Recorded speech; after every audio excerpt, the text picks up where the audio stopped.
Hello guys, welcome back to my channel, Camby's World, a guide to second mate orals.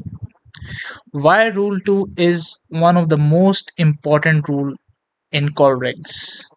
This is the question which is often asked by MMD surveyors and we fail to answer them. So today we will talk about Rule 2 and its importance in depth. So stay tuned till the end me with this video, and I hope you will be able to understand each and every aspect of this rule. So rule 2 is responsibility. So as we all know that rule 2 is a vital rule that is often misunderstood by us. So it is different from majority of the ColRegs because it does not tell you what to do or when to do it. Instead, Rule 2 highlights the fact that you are responsible for your own actions. You are the one who has to make immediate decision on what to do in order to comply with the rules. So let's start with part 1. Part 1 says that nothing in this rule shall exonerate any vessel, the owner, master, or crew thereof from the consequences of any neglect to comply with these rules or of any neglect of any precautions which may be required by the ordinary practice of seamen. What is ordinary practice? Ordinary practice is common sense or by the special circumstances of the case. Now, first of all, let's let's check what does exonerate means. Exonerate means release or escape from a duty or obligation. So, part A basically describes that nothing in these rules will excuse or relieve anyone from the results of our action. Our means navigators' action, which are based on the neglect to comply with these rules or any precaution which is done by using applying common sense. So, what are the precautions which are required by the ordinary practice of seamen, which is usually common sense? These are, for example, keeping clear of vessel at anchor, reduction of speed in shallow waters, reducing speed or stopping down the engines in dense fog. So here I have taken an example of special circumstances of the case. So as you can see that this is a crossing situation.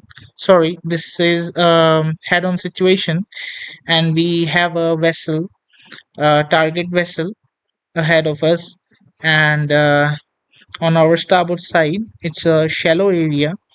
So this is basically a special circumstance because this is a special situation in which we cannot alter our course to starboard because at starboard, we have shallow area where our vessel may run aground.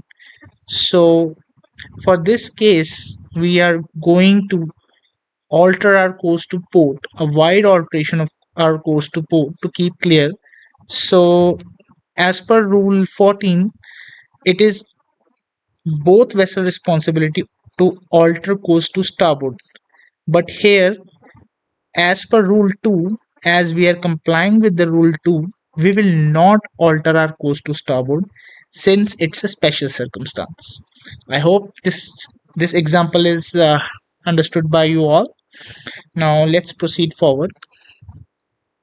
Part B says that in construing and complying with these rules, due regard shall be had to all dangers of navigation and collision and to any special circumstances, including the limitations of vessels involved, which may make a departure from these rules necessary to avoid immediate danger.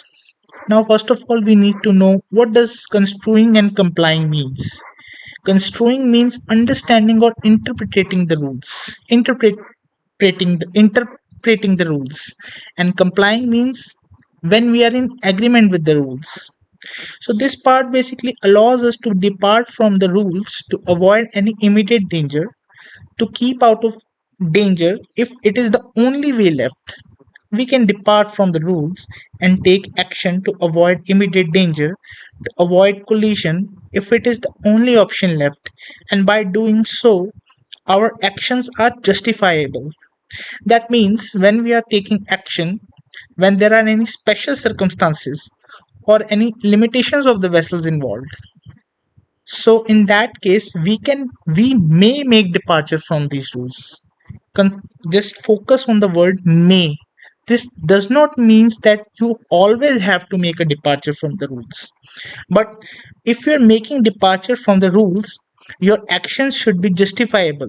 This means that your action should be proved that you took the right action later, because most of the seafarers and navigators think that Rule 2B can be used as an excuse for not following the rules properly. But this is not the case. Rule 2B can never be used as an excuse for the following for not following the rules properly. So here I've taken some examples for limitations of the vessel, because this is usually asked by the surveyors. What are the limitations of vessel? So limitations of vessel can be restriction due to less availability of sea room, any prevailing weather conditions, high traffic density, restrictions due to any obstruction such as shallow patch, wreck, iceberg, vessel constrained by draft. So these are the some examples. So I hope you like this video. I hope you understood about rule 2, and it's just my request, if you can subscribe and like my video, it would be really grateful. Thank you everyone.